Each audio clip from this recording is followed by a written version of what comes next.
Hi, I'm Arthur Bergeron, and the presentation you're about to see is the one I would have done at the Salt Marsh, but COVID continues. And so we had another virtual month, and my friend Laura Stewart is here to talk to you about what's going on at the Salt Marsh. This is the presentation. It's about living with memory loss and planning for memory loss. So if you think you might have issues in the future, or you're having some memory issues now, and you're like, oh no, what do I do? What should I do? Or if the memory is, or if a loved one does, or if the memory loss is increasing right now, and you're trying to figure out now, what are my options? This is the presentation for you to watch. So with me is Laura, who's going to tell you about the exciting month of August and how that's all working out. So Laura, what is new? And by the way, you told me you're the only person in the office right now. So folks, if you hear the phone ringing in the background, she's doing us a favor here, taking a few minutes. Laura. Okay, hi everybody. Yes, so we are open to the public, although masks are now mandatory in public buildings, but we continue to offer all of our classes, ones that are Zoomed now due to wearing masks is the aerobics on Mondays, Wednesdays, and Fridays. So if you're interested in obtaining the link so you can join Nancy Swain at home, give us a call. We're also Zooming chair yoga at home for you. But everything else so far is still in the building. So we're doing yoga and kettlebell, we're doing Tai Chi. And then in the afternoon, we have crafting, we have mahjong, bingo, Mexican train, and all kinds of bridge. We are not offering congregate lunch as of yet. We almost had it, but then it got a little more hectic around here with COVID. So that'll be on hold until who knows when. But we're open, so come down and see us if you want. We're here, have a cup of coffee and a cookie and say hello and bring your mask. And I was hoping that I could say that we'd be starting the seminars like in September, but Laura and I were just talking about it, and it sounds like that doesn't make sense. We're not going to be, I don't want to be putting anybody at risk there, right. And so but once again, we'll look at that every month. In the meantime, Laura, thank you very much for taking a minute out of your very hectic day. Now, once again, Laura, if they've got any questions, what's the phone number there? Best number to call is 508-228-4490. And if you got any questions on the seminar, give me a call, 508-860-1470. Always happy to talk about it. Thank you, Laura. All righty, you're welcome. Thank you. Folks, stay safe. We'll talk to you next month. All righty, take care. I'm Arthur Bergeron. If you don't know me, I'm an elder law attorney at Myrick O'Connell. And this month's elder law presentation is about living with memory loss. Now, I know that's a topic that you may not want to talk about because you don't want to think about it, but this is a really, really important topic. It's part of Frank and Mary's life. You get older and there's this possibility. So we're going to talk about my friends Frank and Mary. You've heard about them before, and their kids, Peter, Paul, and Mary Jr. And they have, they have a house, and they've got savings, and Frank's got an IRA, so they've got some assets.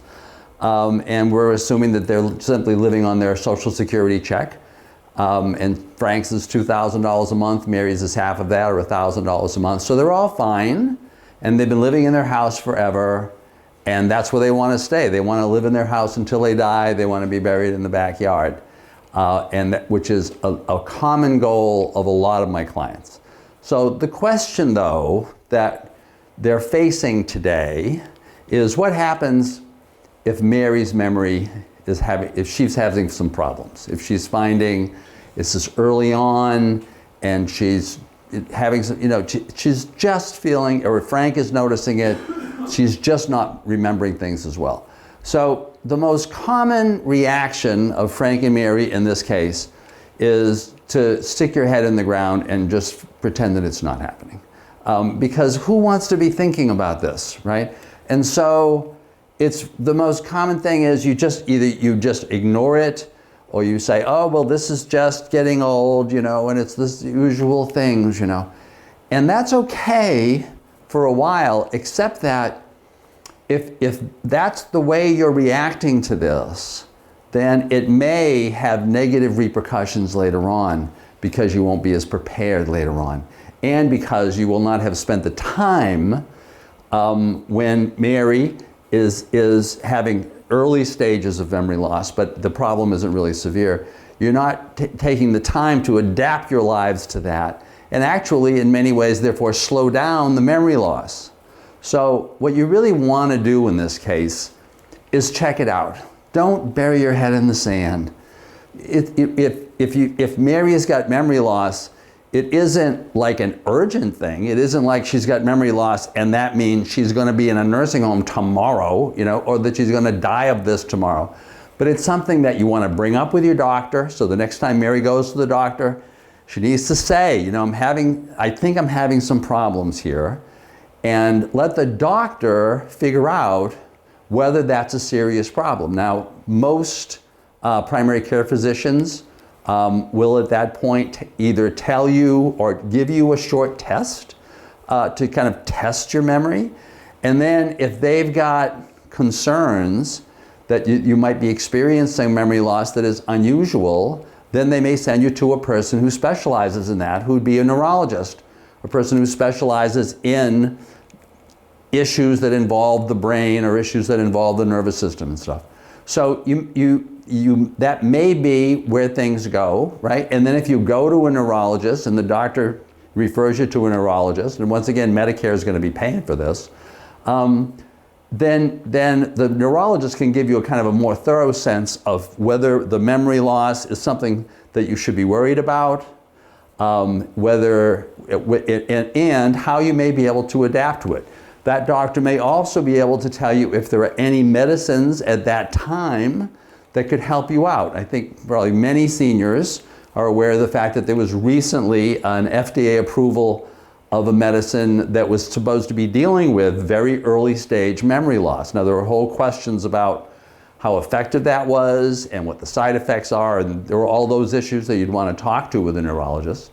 But the point is, you don't want to assume that you know everything that's in existence that might be able to help you out. You want to talk to the professionals about it.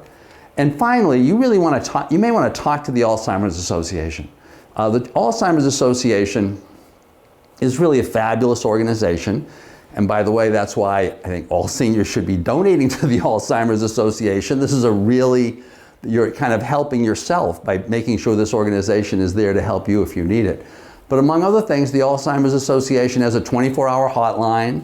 So if you want to just give them a call and say, look, this is what I'm experiencing, the National Association will refer you to someone locally, someone in the Massachusetts Association, who could in turn refer you to doctors who specialize in this, to neurologists, to programs that might exist in your community.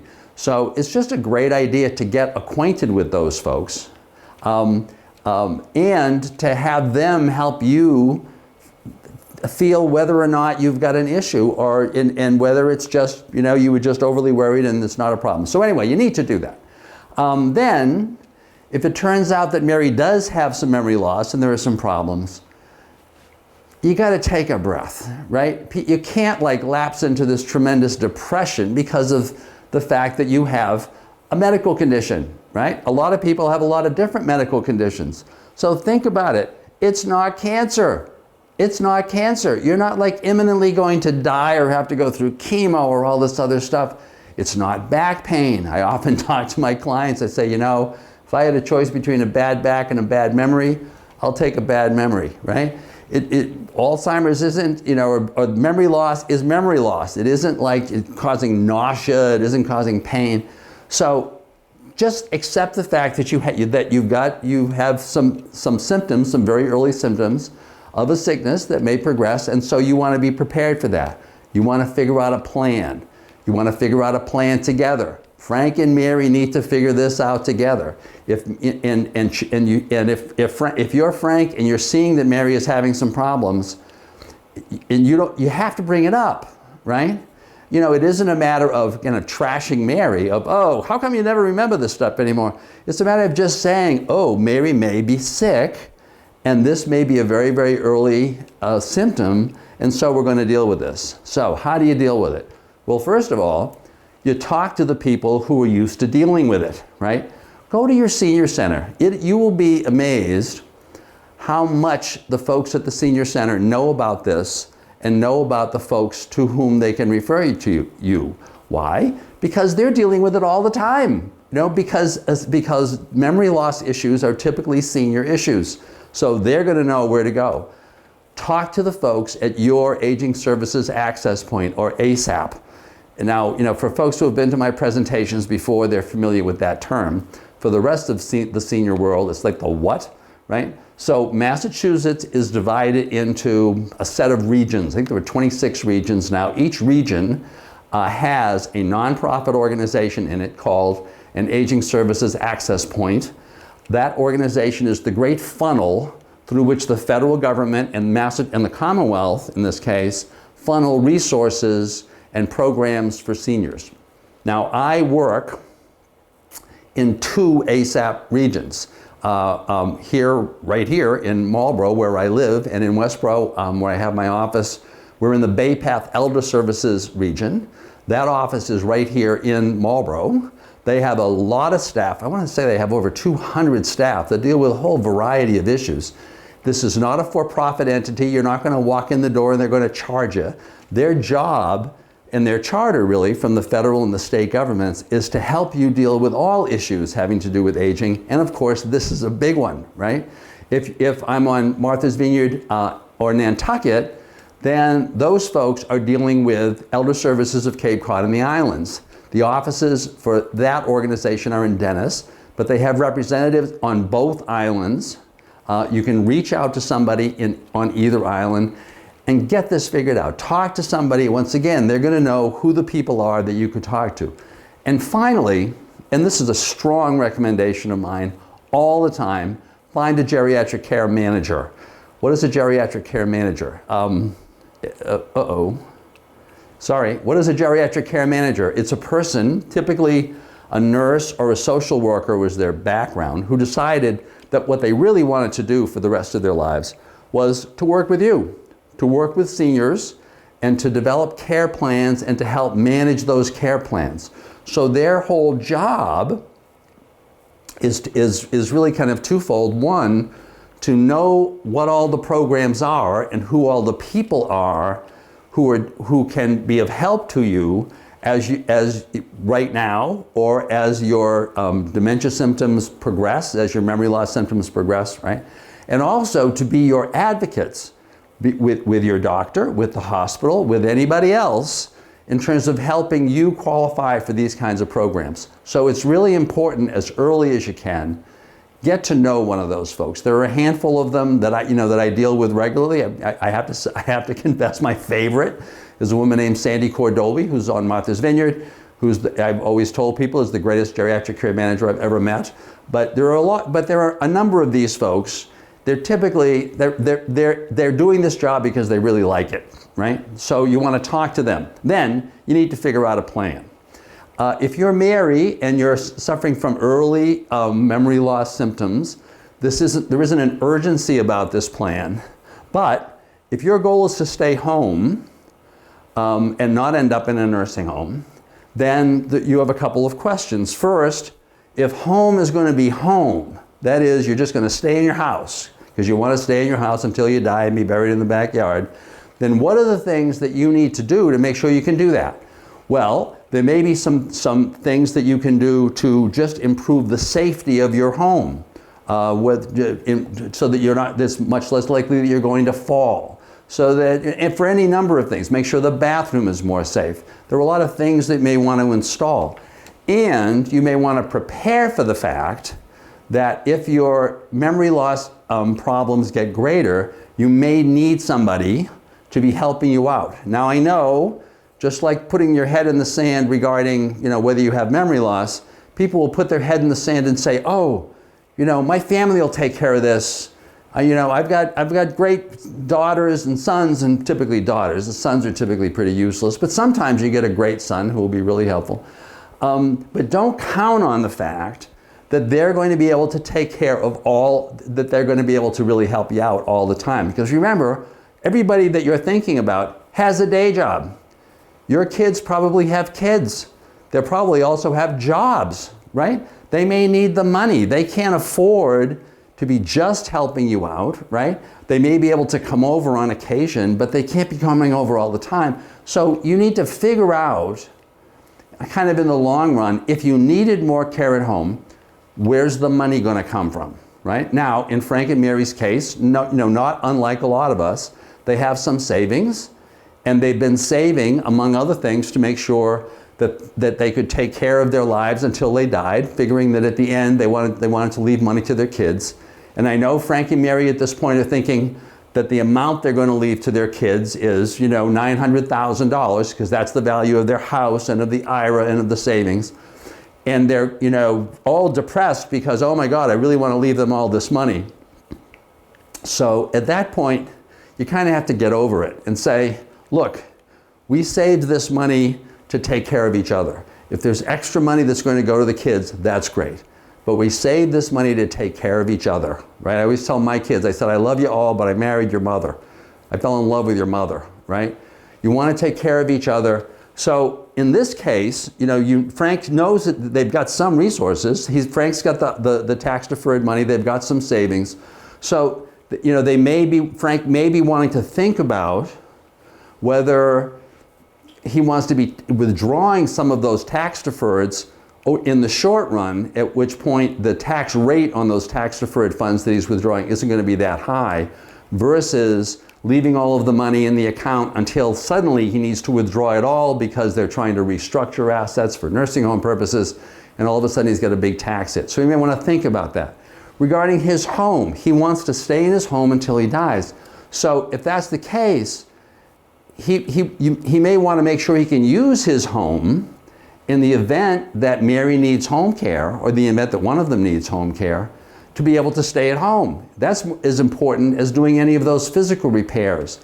The way that he may want to do that, or that they may want to do that early on, is by using the equity in their home to get a loan, to get a line of credit loan. Now there are two obvious alternatives in that case: a HELOC, a home equity line of credit, which you can typically get from your local bank, or a reverse mortgage. You want to investigate both of those and weigh them out. There are advantages and disadvantages to each of them. The advantage of the HELOC is that you just go down to the banker with and you're probably going to be able to get that, or you may be able to get that HELOC. A HELOC is simply a line of credit. It's like a really big credit card that you get from the bank, but it's secured by a mortgage on your property. So you may want to talk to the bank, find out based on the current value of your property how big a HELOC they'll give you. Typically, the setup cost for that, or the closing cost regarding doing that mortgage, is not going to be that great. It's not as expensive as it is for a first mortgage. And typically, it's going to be a line of credit, and there's not going to be any interest that's going to be owed until you've withdrawn some money. And typically, but once again, this is going to vary by bank, you don't have to pull out any of the money right now. So you could have this line of credit, so you simply have this really big credit card that's backed up by a mortgage on your house, and so the interest rate's really low, and you're not running up any interest yet. Now the bad news of the HELOCs, well, there are a couple. One, once you've borrowed money, you owe them a monthly payment. And so if you're thinking you're Frank and Mary and you've got kind of a fixed income, and you're thinking in the future, oh, I don't know if I'm going to be able to afford all this stuff, well, then you really may be kind of wanting to say, well, maybe I don't want a line of credit where I'm going to be having to make these big monthly payments in addition to everything else, right? Second thing is, HELOCs usually are for a fixed time. Typically, the standard HELOC will have this line of credit feature where you're only paying interest on the amount that you borrow for a period of, I want to say 10 years. And then after that, the mortgage, the payments turn into like a regular payment that you'd have like on a first mortgage. So now you're paying interest and principal. Well, if you're structuring this because you're concerned not that you need money now, but that in the future you may need money, the future may be just the time where you don't want to be increasing your payment, right? So you want to be kind of weighing that out. On the other hand, a reverse mortgage doesn't have those features. A reverse mortgage is a line of credit loan secured by a mortgage, on which you don't have to borrow any up front.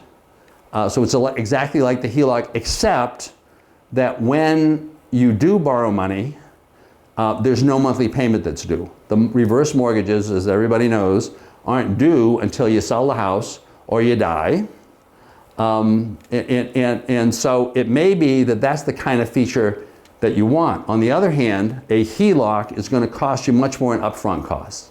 And the reason for that is that these programs are supported by the federal government, the Federal Housing Administration.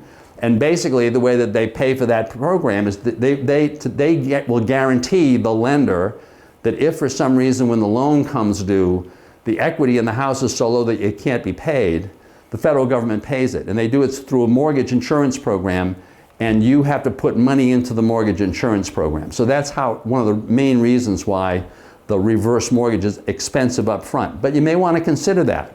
You may want to look at other programs. There are a bunch, right?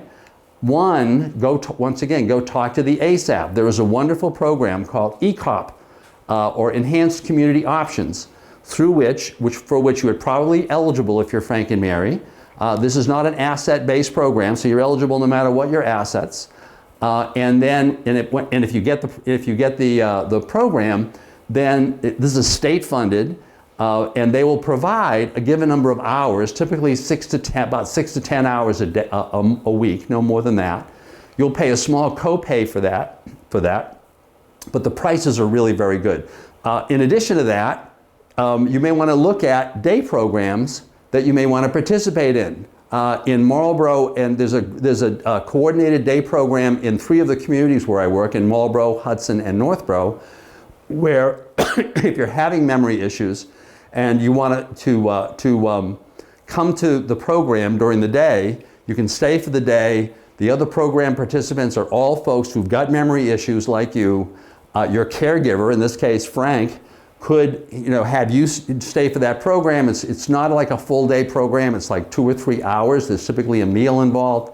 And in the meantime, Frank can then get stuff done that he might need to get done.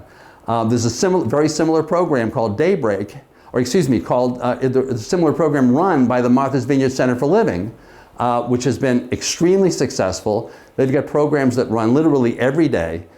If you're in a community where you don't have these programs and you've got early memory loss, well, maybe this is a time for you to talk to some of your friends or talk to the senior center and figure out how to create that program, because you may want that program once you really need it. Finally, there are typically caregiver support groups and caregiver support training programs in all of these communities that are sponsored by the ASAPs, that are sponsored by the Alzheimer's Association. You want to learn about those. So if you're Mary and your symptoms are getting worse, so you're in what I'll call mid-stage or mid to late stage of memory loss problems, then you may be wanting to look at a different set of programs. These are programs that are funded, or this program is funded by MassHealth. It's the major program through which the government will help provide the support that you might want at home to provide for some of these caregivers. It's called the Frail Elder Waiver. In order to qualify, I noticed that my Frank and Mary cup, which has the masks, is now outdated. Hopefully it'll be outdated for a long time. So to qualify for the program, you first need to show really that you really are having some real serious memory problems. To qualify, you need to show medically that if it weren't for the care being given to you at home, that you might actually be eligible for nursing home care. The standard for that is that you would need either regular assistance with at least 2 of the activities of daily living, which are eating, bathing, dressing, toileting, or transferring. Or, and this is really the relevant one to Mary who has memory loss, that you really need to have somebody with you all the time around for your own safety. Not necessarily to help you do things, but because you may wander. You may turn on the stove and forget to shut it off. There are a whole number of things. So if you're, and by the way, the people who certify whether or not you're medically eligible are the folks from the ASAP. So that's yet another reason to know those folks early on, so that if you're having some other problems, they can be there. They'll know what the current qualification standards are, and they can help you qualify. Second, if you meet the medical standard, there's also a financial standard.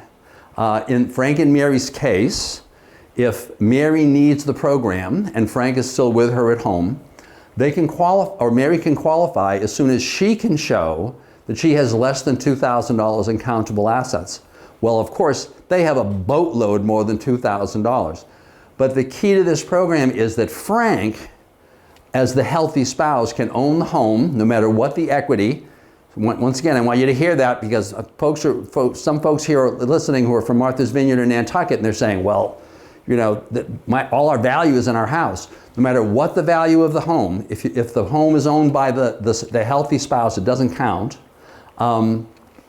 Frank can have as much as, right now, $130,360 in other cash or cash equivalent assets, and he can have unlimited income. Now, in this particular case, as we discussed, Frank has more than that in assets. So the plan here would be all assets get shifted to Frank from Mary. And by the way, that can be done at the last minute. This planning does not have to happen ahead of time. It can be done at the last minute because there's no look back period regarding transfers between spouses. So we transfer everything to Frank. Frank keeps the house. I would advise Frank then of his other money to keep, say, $100,000, use the remaining money to buy an annuity. If he's buying that annuity and it has these characteristics to it, then the purchase is a legitimate spend down of his assets so that he's getting his assets below that magic $130,000 figure. And he's simply turning that money into an income stream. And Frank, remember, is allowed to have unlimited income. So the annuity has to call for equal monthly payments over a term shorter than Frank's actuarial life expectancy. If Frank is 80 in this example, his life expectancy at that point is about 9 or 10 years. And the annuity purchase has to be irrevocable and unamendable. So he has to not have the ability to cash it in. But once he's done that, the next day, Mary qualifies for the program. Now, once she's qualified, if her income, not counting Frank's, from pension and Social Security is less than $2,402 per month, and by the way, this changes every year, then Mass Health will agree to whatever number of hours Mass Health agrees to, they'll pay for the whole bill. If Mary's income is higher than that, then Mary's going to have have to pay a deductible before the Mass Health money kicks in. And because the deductible is very high, the deductible is equal to her income minus about $500. Remember, in this case, her income was only $1,000 a month, but if her income were $3,000, her deductible would be $2,500. So this program only works if you really need a lot of care, if Mary's income is high. So the point of this is, to summarize, if you've got early memory problems, deal with it. Just deal with it. Talk to the doctor, talk to a neurologist, figure out if the problems are real, and if they are, figure out a plan. It's not cancer, it's not back pain, and it's not happening right away. You've got a lot of time. Figure out a plan, get the right professionals involved so that when you really do need them, they're going to be there for you. So if you want to see this presentation again, they're always available on the Elder Law Frank and Mary website, or you can always call me at 508-860-1470 if you have any questions. Thank you very much. And I look forward to talking to you next month.